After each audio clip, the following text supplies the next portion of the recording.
Peter Rasp Iper Isaac, president of the St. Lucia Craft and Dry Goods Vendor Association, notes that while some vendors have been placed in the craft market or on street corners, many others remain without a suitable place to work and are forced to stay at home. Well, what we are seeing is that we were told that the Vendors Arcade will be demolished from since the 17th. They started the demolition.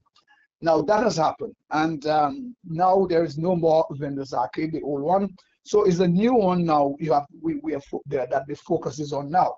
Now what have happened so far is that they have erected these cubicles, and each one of them, some of them have 4 booths under them, something similar to what we had at the old Vendors Arcade. And some of the cubicles has contained something like 11 or 10 booths.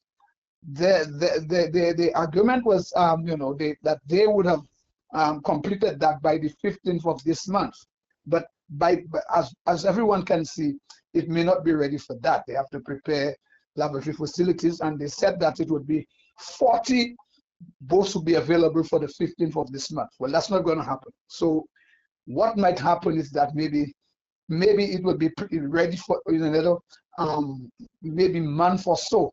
And that's where 4 vendors would be housed in the first phase of the Vendors Arcade. When questioned about the compensation for vendors, he states that those eligible for payment were still awaiting compensation from the government.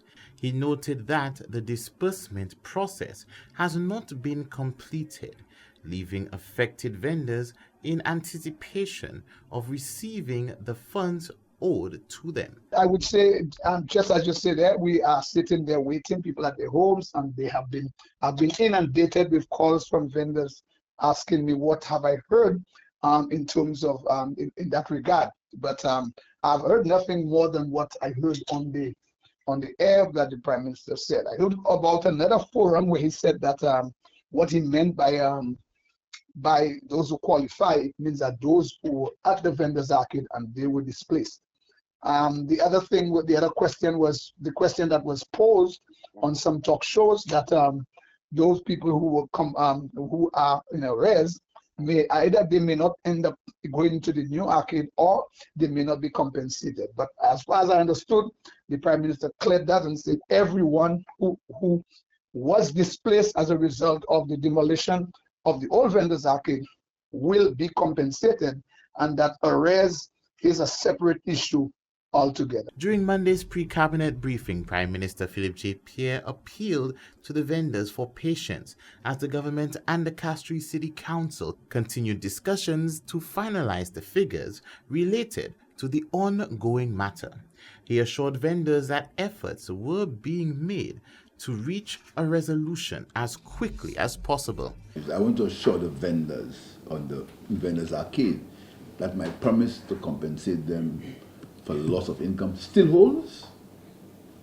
Be a little patient, we'll work in the maths, but my promise to give some form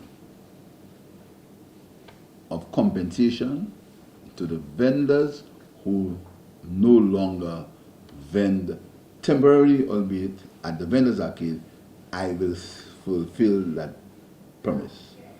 Just give me some time, we're working on the figures. So let them rest assured that my word will be fulfilled.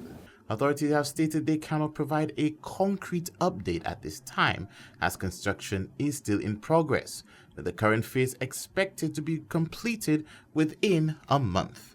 For 7 TV News, Josiah Bisset reporting.